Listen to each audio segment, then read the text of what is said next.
Hello, everybody, and welcome to another episode of the Health Movement Podcast. I'm Derek, a two-sport collegiate athlete. I'm a certified personal trainer and a teacher for over 20 years.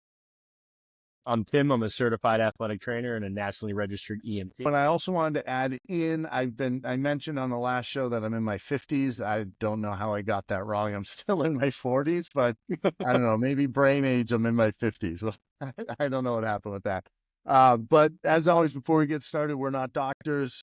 So before you begin any new training programs or any changes in nutrition, please consult your doctor.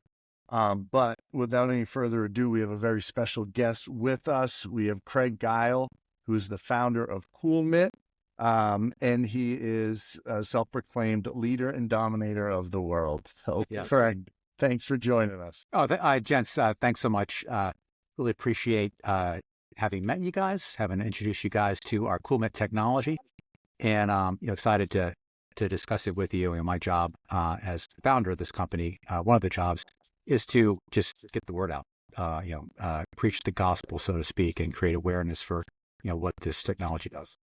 Yeah, it was when I reached out to you on LinkedIn, I didn't even realize what the technology was until you sent some information back, and I was immediately intrigued because it was something I hadn't been exposed to yet, but I could see the reach of what this could be. I was really impressed. So I don't know if you want to jump in and kind of give us the origins of the company and the product itself. Yeah, I'll do that. And like I said, I'm the founder and the company and the president of the company. I can take zero credit for how great this technology is. The brilliant scientists that I'm lucky enough to work with are the ones who founded it. So the technology comes from a discovery at Stanford University by Dr. Craig Gile and Dennis Grahn, that we as human beings have particular radiators in our body that are more naturally adapted to radiate and dump heat when you're overheated. And that's the glabrous or the hairless palms of the hands, soles of the feet, and upper part of the face.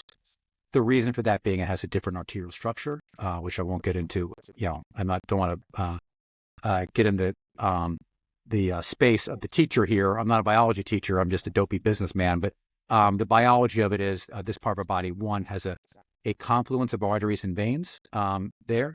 And also it has what are called arteriovenous anastomoses, AVAs, which when one is overheated, they basically open up to form a wider shunt to allow more rapid blood flow from arteries to veins to the atmosphere.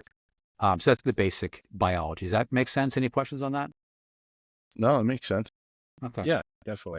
So ultimately, they made the discovery, the military, via DARPA, which is the military's deep R&D arm. And if people don't know what DARPA is, it is, I can argue, a rare government program that's very remarkably effective, although it may have its own flaws here and there. But DARPA is the military's deep R&D arm, and their mandate is to invest in revolutionary science and technology with a notion of keeping us, to head of the world militarily. They kind of came up during the Cold War, so the mandate was to, win the Cold War, but also to keep our science sector ahead of the world. So my colleague, Joe Belitsky, and I kind of met him through a military network. I used to fly jets for the Navy. And through that network, I met Joe and from his work at DARPA. He was looking for a solution for soldiers who were overheating in extreme conditions, like, say, Iraq. So he puts out a broad agency announcement to the global scientific community. It's not just here in the U.S. And what he ultimately thinks has the best chance of being a legitimately revolutionary way to cool people down is this discovery at Stanford, again, how the human body works. And with technology, figuring they could accelerate what your body wants to naturally do. Ultimately, they get $5 million over a period of 3 years from DARPA, from the government. And they do, in fact, create technology to prove out that, leveraging this part of the body in the proper way is by leaps and bounds, the best way to cool an overheated body. It's incredible. First, it came out of the necessity to cool soldiers in heated conditions. And that's the first thing as an athletic trainer. That's the first place my mind went to was not just recovery for exercise, but to use it as heat stroke prevention and heat exhaustion prevention. That's the first thing I thought of. So the versatility of it is something that it doesn't just have to be for a training tool or or recovery tool, it seems to me like there's a versatility to the product that is pretty, pretty remarkable to me. Yeah, Tim, you're absolutely right. So as you said, like it has been proven this is like the best way to cool down your body. Again, part of my mandate is to get the word out there. And, again, full disclosure, I'm not a scientist. I'm just, a dopey businessman, finance major in school. But my scientists on my team are brilliant scientists, so I can ape what they said to some degree. But so, like I said, this part of the body radiates heat. The rest of our body has a different structure, and they would argue that it's literally designed more to insulate you from the cold than it is to radiate heat. When you think about it, our blood temperature is 98 point something, in that range for everybody. Mm-hmm. Generally speaking, your body's in an environment way colder than that, so you need to kind of insulate that so your blood doesn't get too cold. And so that's why other measures that can kind of evaporative cooling is one mechanism by which your body, radiates and tries to cool your core temperature. It's not super efficient, but it's what we do. And there are other things you can do to kind of make yourself feel cooler, like a misting fan or a cold compress on the neck and all that. I'm never going to say there's no benefit to that, because there is a benefit to feeling cooler, but it's really, not doing anything to address the condition, not actually making your internal blood cooler. This is actually a way to tap into that. And so again, to your point, way bigger notion than just athletic training. Anybody that overheats, this has been proven in the Stanford lab and a number of papers, that is by far the fastest way to cool a core body temperature. Mm-hmm. But I'll touch on, if you'd like, how they kind of stumbled upon the athletic training benefits by using this kind of metric to get the heat out of your body. You told me this. Yeah. Broadly speaking, if a body is limited by heat, you can get the heat out of your body, you can then go do more work, is the overarching theme here. But so Dr. Heller and Braun get the money from the government, and their mandate is to prove that they can cool somebody down quickly. They create a lab version to kind of they think is going to be the best way to do it. But so step one of cooling somebody down is got to get someone overheated in a clinical environment, right? So they had a PhD student of theirs who was a wrestler type of athlete who could do a lot of pull-ups. So they used him as their early guinea pig and with their early device. And they had an esophageal tube to use to dynamically measure his core temperature. So that esophageal tube goes up someone's nose, it goes down, and it measures the blood temperature going back into your heart. The theory behind that being, when your body's moving, exercising, whatever, there's going to be a bunch of different temperatures going through your body. The blood temperature coming back into your heart is going to be the best overall quote unquote core temperature. Now, obviously that's pretty invasive. Got to be honest. They've done dozens of published papers. They should get a Nobel Peace Prize or Nobel Prize of Science for getting so many people to volunteer to do this, but this freaking sounds miserable tube up and down. It's a little invasive. I wouldn't suggest it with the elementary school kids there. No. But so they have the esophageal tube in him. He's doing his pull-ups. They see his core temperature rise. He does 10 sets to failure, the 3-minute break in between, right? So obviously more pull-ups than most people do, but he could do a lot. So he'll do 20 some on his first set, and he'll plateau around 8. Again, 10 sets to failure, importantly to get the muscles overheated. They see his core temperature rise. They put him on the early lab version. They see the temperature come down.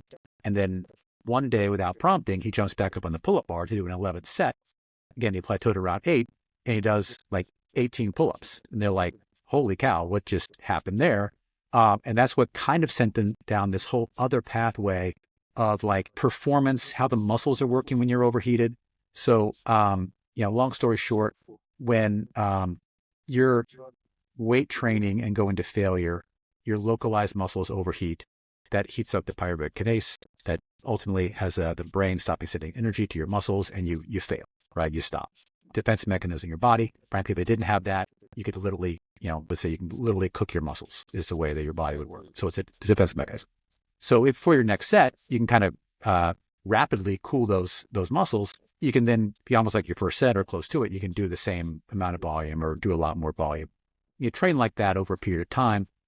you have like a metabolic adaptation to your body, and you have these sustainable training gains that we can touch on in a little bit. One thing you were talking about earlier, Tim, is like there's like volumetric gains, so I can do more pull-ups and all. That's great. Are there like intensity? I can keep this doing the same amount of work while I do more and more?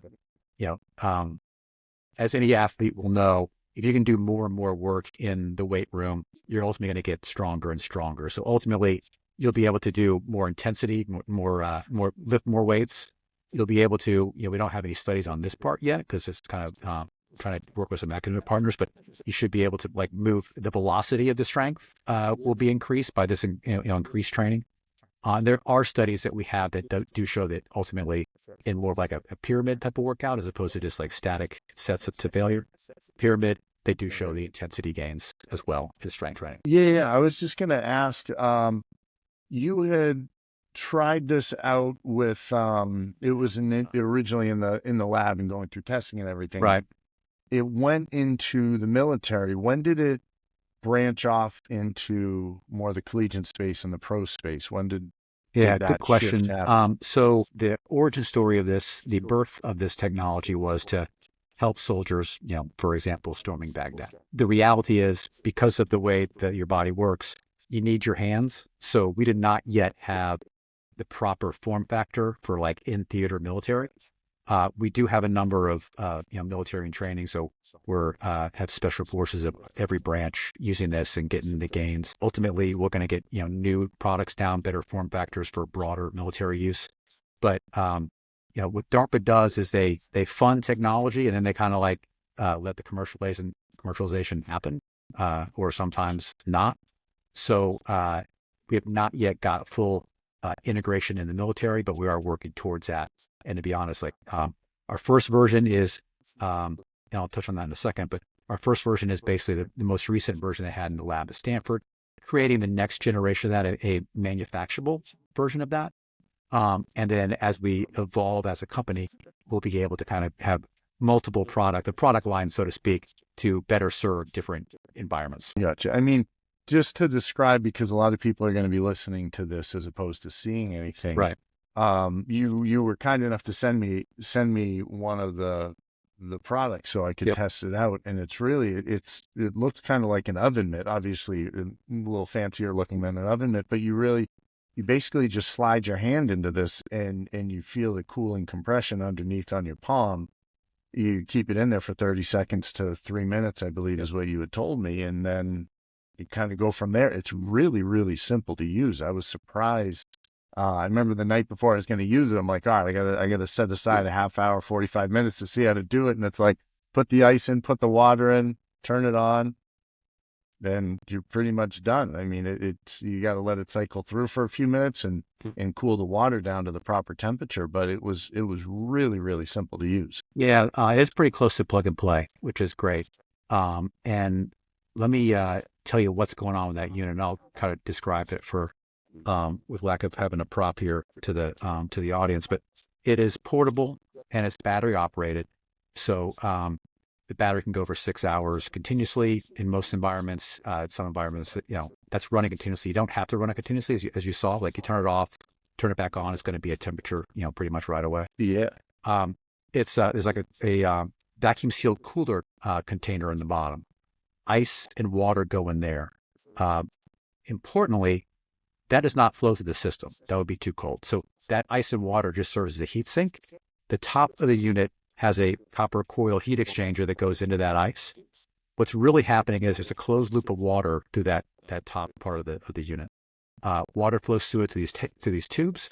To emit, you put your hand in, but importantly, on top of this perfusion pad that has water flowing across it and out, in and out at the ideal temperature.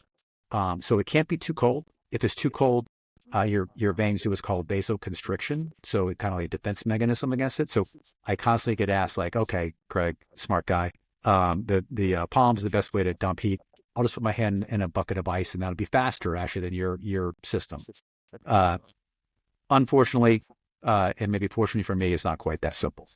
So that is like too cold. So again, dialed in through, a couple of decades at Stanford, the ideal temperature flowing across your hand if you're overheated, the heat in the blood in your hand is going to get transferred to water. Convection is going to take it away out of the mitt, goes back to the system, gets re-chilled. There's a little device in there that controls the temperature coming out, and then goes back out. So it's a constant flow of water going across your hand, pulling this heat out of your hand, and then cooling you from the inside out. So, we're the beneficiaries of all this learning of what works and what doesn't work through the years at Stanford. So there's a lot of ways to do this, I'll say, other than ideally. Still, it's not quite as simple as, putting your palm on something cold, palm cooling. So that'll make my palm cold, but it won't do anything to transfer the heat. Like the scientists call it a boundary layer that develops. So right when you put your hand on it, conduction transfers some heat, but basically that boundary layer stops transferring heat. So we are very consistent with what's been tried and true at Stanford as we develop our products, and that convection is a key component. So the idea is you're keeping a constant, the same constant temperature at that contact point is what you're saying. So what is that temperature? Like it's in the what's mid-50s. So like the mid-50s? device is set at 13 degrees Celsius. Maybe get some trade secrets there, but oh yeah, I get that. But the reality is like they can have that. That was a pain in the behind buying the supply chain to get that particular part of the product. So so it's a mid-50s. So cool but not cold. Interestingly, I found so people expect it to be like ice cold, like, oh, this is gonna cool my palm. I get it. So I got some feedback from one of the college coaches, one of our clients, and basketball coach, and he introduced it to the team. They're doing a pretty hard practice, and has a guy get on it, and the guy goes, "Hey, coach, this thing's not working. It's not cold." And he knew it was working. He tried it out. So, hey, just keep your hand in there for a little bit. Trust me, And after like 30 seconds, the guy was like, "Oh, I'm starting to feel it get cool now." And what's happening there is it was the same temperature the entire time, but he's dumping so much heat. There's a difference again between sensing heat and actually what's happening there. So after a while, enough heat had been pulled out of his body that he starts the sensory thing comes back in. So you can feel it. Never got cold for him, to be honest, but it started feeling cooler. He's like, oh, now it's working better. So it's kind of a ironically, when it doesn't feel cool is really working. Yeah, I used it myself, and it was I had done 2 exercises, bench press and lat pull down, and my first baseline testing, I did 5 sets of each. Right. And going through, I did 13 reps the first time, 8, 6, 4, down to 3 as a baseline. I was going to failure on all of them. And then with the CoolMitt, I still got that same max at 13 there. And you had said it doesn't increase your strength. It just allows you to maintain your level of performance. Yeah. For that first set, it is, it's not cool anything yet. Right. So, ultimately through training, you'll do more on your first set. Yeah. But, so the effects are literally the subsequent sets when you get the CoolMitt effect. I went 13 down to 8 the first time on the baseline, and I went 13 down to 12 the second time with the CoolMitt, down to 9, 8, and 7. So total reps done on the bench press, just baseline, was 34, and then I was able to do 49 with the CoolMitt. So it was a big increase there. And I saw the same thing with the lat pull down, 51 total reps as a baseline over 5 sets, and then up to 71 total reps. So they both were a little around, 40% change that I got with the CoolMitt as opposed to without it. So it's strange because you're literally just sliding your hand into a mitt. That's it. You sit there for 30 seconds, up to 3 minutes. I had done the full 3 minutes, but that's it. And then you're able to kind of maintain this level of performance that you had. Question for you, Derek. When you were doing it, question for you. Because so what I experienced the first time I tried it on myself on my lame push-up workout, but I went to failure, feel kind of like the burn in your muscles of going to failure, just like did in the baseline. And then when I did the CoolMitt, I could still feel the burn in my muscles when I was doing them. But then when I would do like the second, third, fourth set, I could tell by like the first rep that I was going to be able to go longer just from some, level of Oh experience yeah. working out. Right. And so I was surprised when I did it on myself that, I did still feel that burn, when I did it. But I could just tell the difference of like, I was going to do more volume of work. What people do say, because it doesn't feel like a breath of fresh air going through your body, right? It's just kind of like, because No, you don't sense no. your core temperature. So people kind of expect like some kind of ephemeral, like, feeling to it.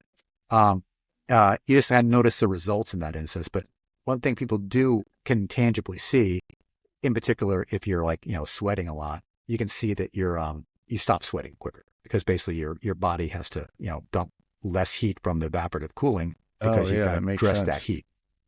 I didn't notice that. But I mean, that perfectly makes sense. I'd love to try it playing basketball or something where I'm really like going for a while and you sweat a ton. Now, And we didn't see. touch on the conditioning part.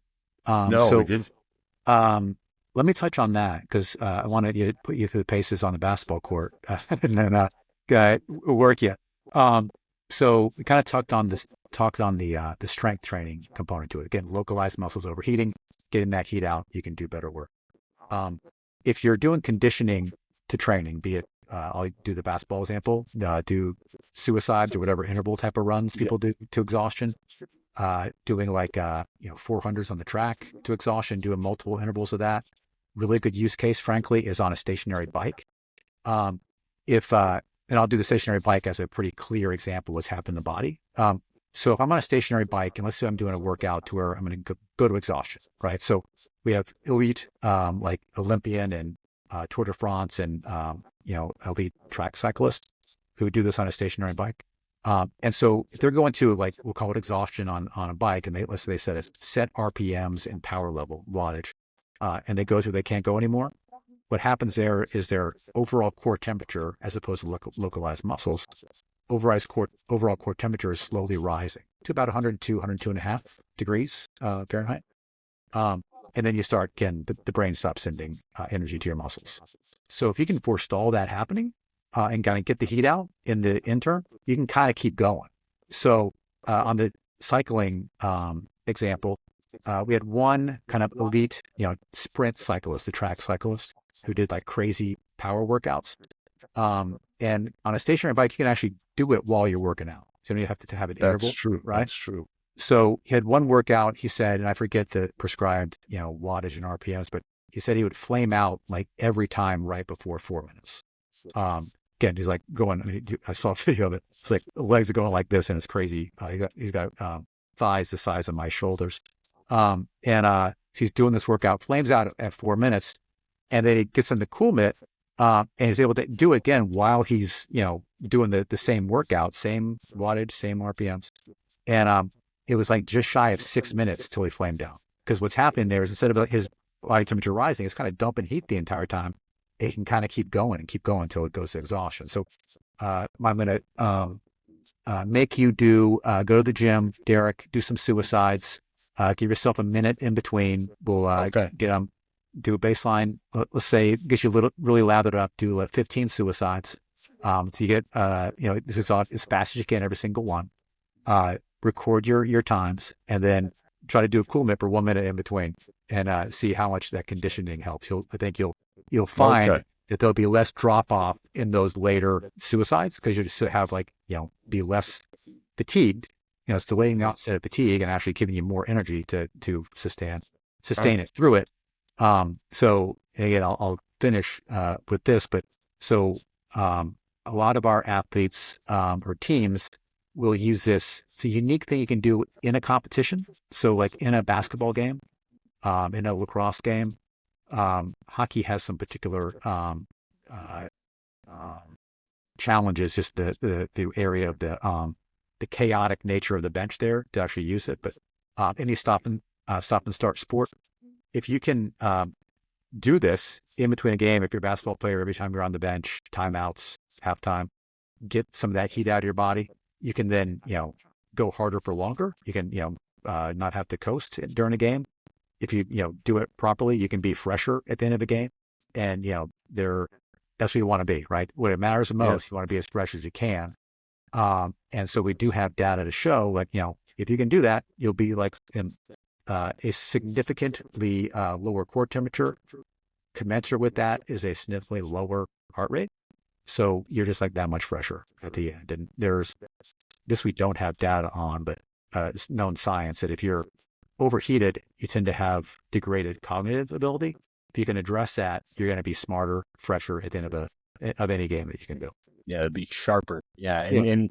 and to your point too, it's thinking of not just in game, but you can train like that and Yes. use that to train, and then hopefully be able to naturally extend that time aside from being able to do it in the moment in the game. But if you train like that, it'll expand that over time too. So that's kind of the first thing when you were mentioning that to me too. It's what I was thinking of, especially basketball and football, where there are shorter to mid duration times of extended work, Right. and then you do get some time to recover in between. And if you can help recover in between those durations, and that could be a big they're always looking for an edge too. So I think that's where from my perspective, that's a big piece too. So I think that's really interesting to, especially again, we were speaking before this about some of the people that I know in that world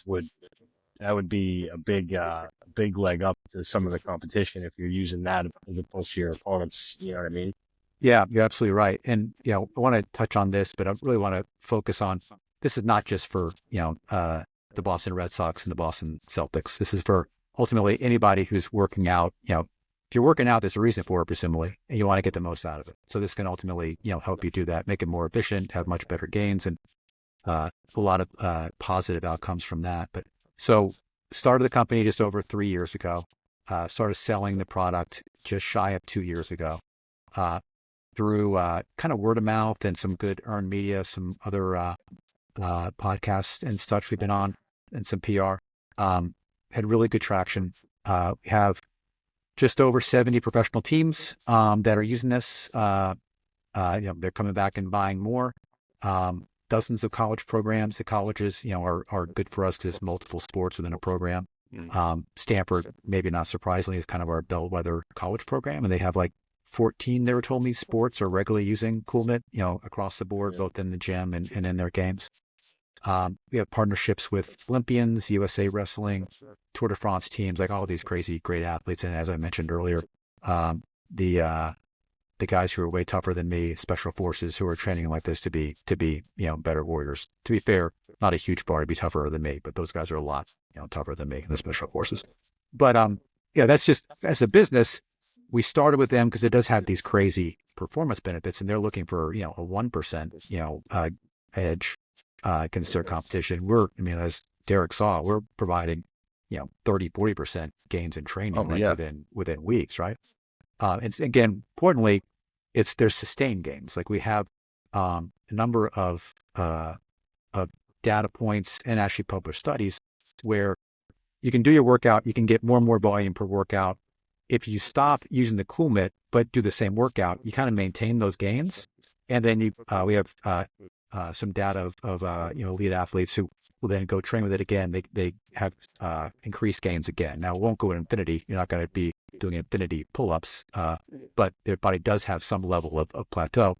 But it is going to help you maximize your performance, and we think is something of a step change performance. But so the strategy for us to start with those elite athletes is one, prove it out in the field. We got lab data and all these great results, but prove it out in the field.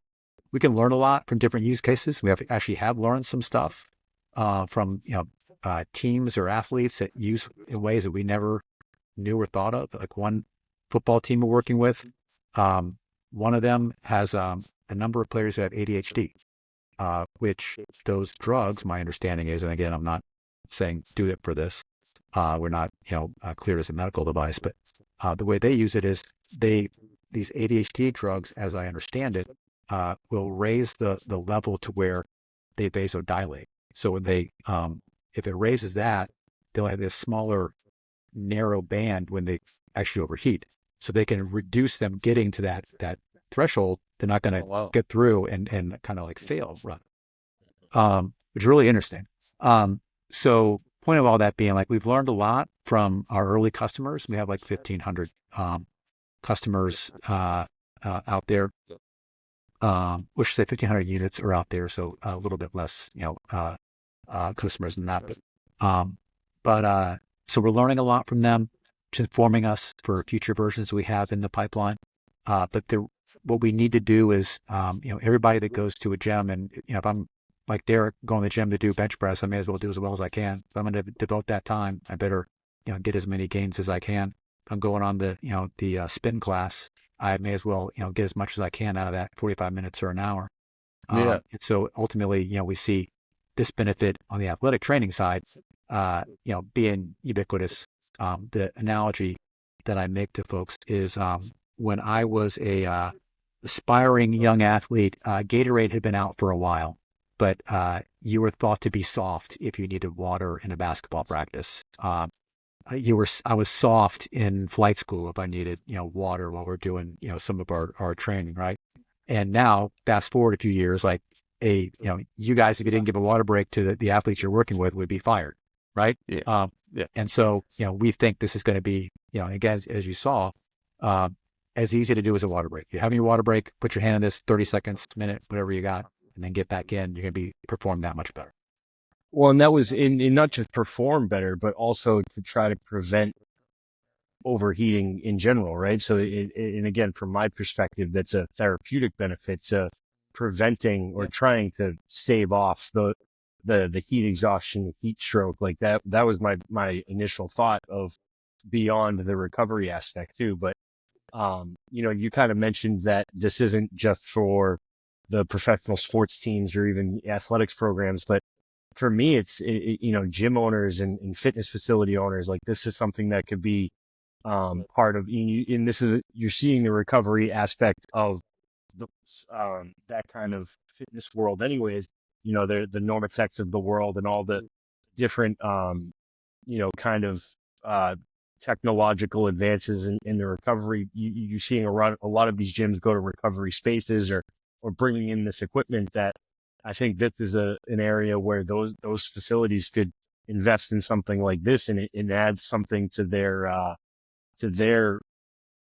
it gives another aspect to their clientele that could really improve their training benefits as well, not just in the athletics world either. So I think that's a great point too. You're absolutely right. You're kind of speaking my language, Tim. So for a gym, for an athletic trainer, for a personal trainer, if you're, it's your business, right? You want to stay as informed as you can, stay ahead of folks. So it's, a little bit of a distinctive feather in your cap to kind of provide this. And it's pretty, as you saw, it's easy to incorporate. One thing we tell people, generally speaking, you don't have to change your routine. As long as you've taken a break in your workout, just incorporate this in your break. And if I was, a personal trainer, or if I was a gym owner, I would certainly, find a way to offer this and educate, my clientele as to what it's doing and why. And then, you're going to, presumably attract more clients by having that known as part of your practice, and also retain your clients. I mean, they know that you're going to be on top of your game. And there was, like, one said that at Stanford, it was with, non-athletes, and they had a control group using the polymer cooling and the other group using it. And I think some of these people were, I think it was actually a sample size of people who were overweight. And they found that the control group that used CoolMitt had a lower attrition rate. They kept doing it, which makes logical sense. They're having better performance, better gains, and ultimately they're going to stick with it better. So it can absolutely we think, be a key component to a business that's actually catering to people who are trying to do their best in a workout. Yeah. Yeah. Yeah. It makes me think, oh, go ahead, Tim. No, I already said my piece. There's a AAU baseball program that I work with up here, the Northeast Eagles, and there was a tournament I can't remember if it was this past summer or the summer before, where they made it to the championship game, but it was a summer tournament and the kids were spent. Yeah. They just didn't have anything left. And I'm thinking something like this throughout the whole weekend, you can't just do it when you're overheated, because I imagine that doesn't really, if you wait too long, I imagine the effects aren't as great as it'll if help you're you. Again, we're not it early. We're not a medical device, and so if you get to heat stroke levels, which is about 104, 105, it's like too late. You actually vasoconstrict and we can't help you. You can, Yeah. again, we're not cleared by the FDA, so I'm going to, tread carefully, but prophylactically, if you're, as you would be, have heat rising, if you can kind of get that heat out of your body, you should prevent getting into that state. And I'm even thinking like if it's a 3 or 4 game tournament, you're doing it every game. It's going to keep that baseline a whole lot lower. I'll talk about that a little bit because it is instructive. And we have had really good traction with baseball. Like now well over 2/3 of the major leagues are customers. Find it more difficult to root in the playoffs now because most of these teams now have it. Used to just be easy to root for the Braves when I was a kid. So big use case. And so I'll go back a little bit. Your body can overheat for a number of reasons. One is physical exertion. 2 is like just being out in the hot weather, ambient temperature. And then 3 is like having protective clothing over you. And then activity, and that going to contain the heat, overheat in those 3 ways. So, some people have all 3 of those, like workers. I'll get to that in a second. But so baseball's obviously a sport that's played in the summer. So they got the ambient heat. They're, active. Some of the positions are more active than others. So a lot of use case in the major leagues of the pitchers in between innings. They come in, slide their hand in it, get that heat out of their their muscles. There was a bit of misnomer of like you see some pitchers put like ice on their shoulders even in between innings. That's doing inflammation. We're doing something different, so it's not they're not mutually exclusive. And the catchers are a really good use case because they're as nearly as active, not as active as the pitchers. They have that protective clothing, which also kind of restricts the heat in their body. And they're playing all 9 innings. And they have nearly, as many throws as their pitching staff, right? Let's go back to the pitcher anyway. So they don't have as much opportunity in between innings as the pitchers do because they're batting or they're studying for the next inning, I'm told. But they use it too. So they can use it throughout the game. To your point for like the club, the travel or the baseball, multiple games, you can do it in the game, but also kind of like do it at the end of the game to be better for the next game. A corollary, kind of accelerated recovery use case we have for that is Tour de France teams use this. They're obviously not using it, going up the Alps, but they use it in a few ways. One of them is like at the end of the stage, while they're in the van going back to the hotel, they'll get on the CoolMitt, kind of accelerating their recovery for the next day. The way my mind works is if I have to recover, there's a number of things the body has to do. If I can check in the box on the one thing, the heat, as well as I can right away, the body can then go, better recover, do everything else. And that's what they're saying. So for those AAU games or those travel baseball tournaments, and again, they can be hot, right? So in between games, just, get them in shade, ideally get them on a CoolMitt, get that heat out of their body. Then they go back in and be the next game, they'll be fresher. And then to your point, they're not going to fatigue as much late in the game as otherwise would. It's really everywhere. It sounds like in all the sports, Tour de France. It is. So we have over 40 sports, some which I've never would have thought or knew as sports. We have like the Olympic gold medal winning badminton champion. We have she recently retired, but the former lead soloist, the New York City Ballet, was a customer. Wow. I count that as a sport because that is definitely a sport. Absolutely. Yes. Gaelic football. But so we have really good traction across all different sports. You need to get more and more, obviously. But they kind of mentioned it's everywhere. Another use case, and we're starting to get more traction with this, and frankly, it started off with outreach to us, but large companies that have workers in extreme conditions, kind of like the first thing with the military, right? Oil companies with workers out in like the West Texas shale, shipbuilders down in the Gulf Coast, chemical companies that have facilities in like the Gulf area and overseas, like in South America. Their workers are overheating.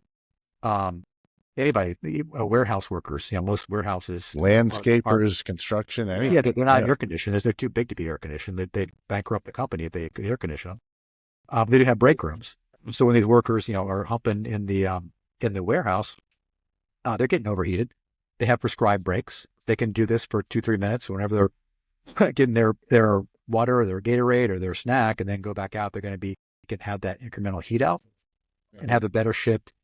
We do get reports of people that they're like, not only do I feel better on my shift, when I get home after a long day's work, I have more energy to play with my kids.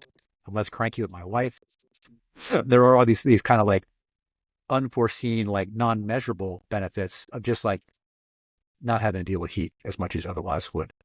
I'll leave you this subject with one stat. We had this shipbuilding company has now had it for a year. They incorporated this humongous facility they have down south, and they incorporated like in their kind of medical trailer. So when someone had some kind of heat thing, they would go in there, they take care of them. And I am not, and they did not attribute all of this improvement solely to CoolMitt, but that was like the big new thing they were doing. They've been around for a long time, so they have something of a base case. But they had like 35% fewer heat-related incidents that they one summer versus the next, and still heat in the summer. So for companies, that can resonate in the bottom line. Fewer, one better for your employees, so that there's obviously that benefit. They're healthier, they'll presumably do their work better with fewer mishaps, but they're going to miss fewer days of work if you can kind of address this heat. And then it obviously has a transformative benefit for their bottom line. Yeah, I mean, so I work as an athletic trainer in a construction setting. So Derek brought it up earlier too, where that's something to me that, and it's something we saw a lot of this summer as well.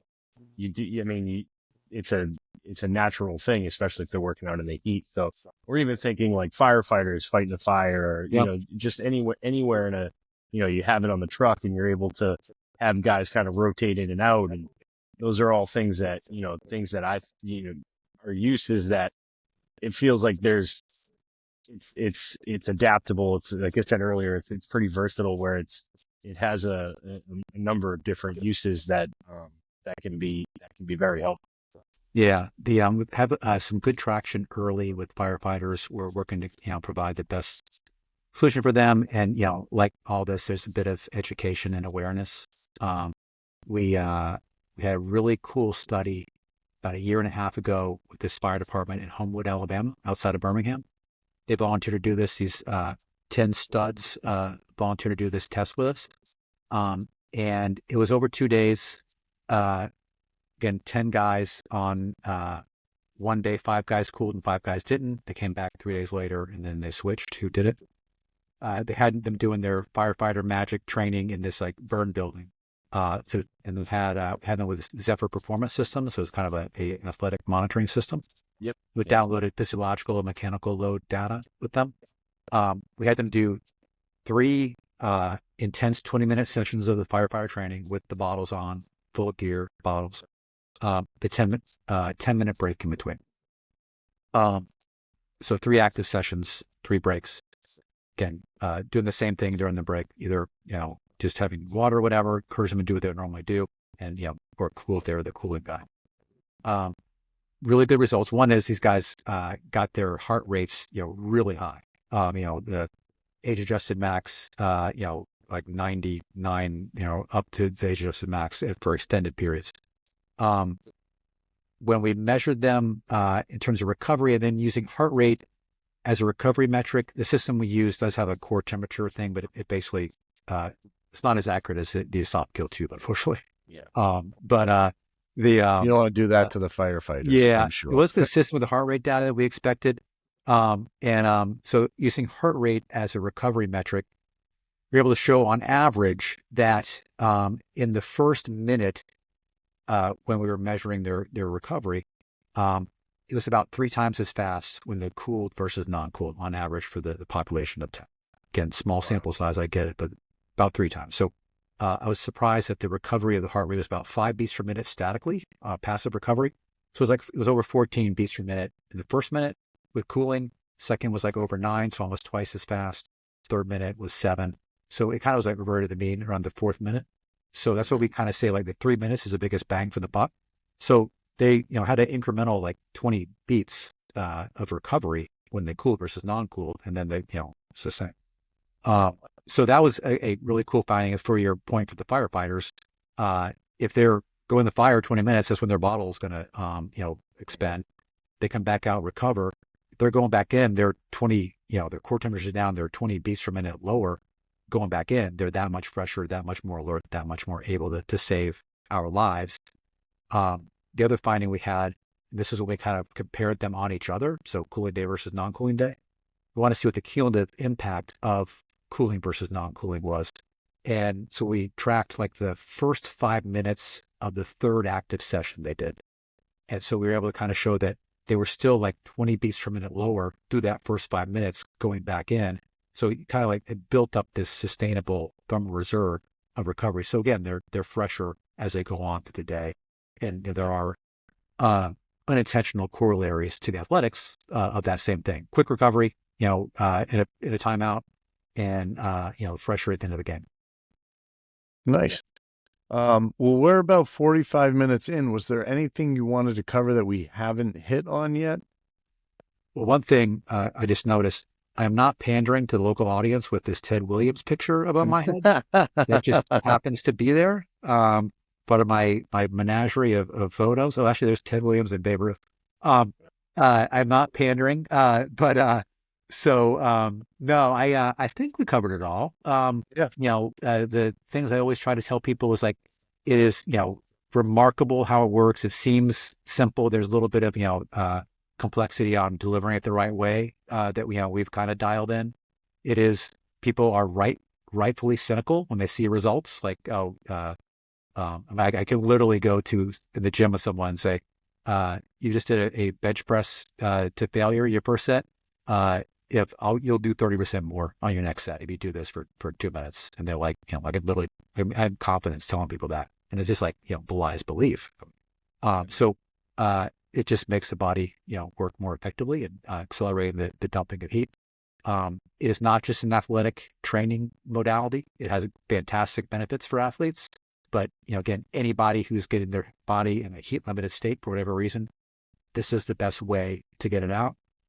We're really excited with the folks we're working with. We're really excited with the device that we have.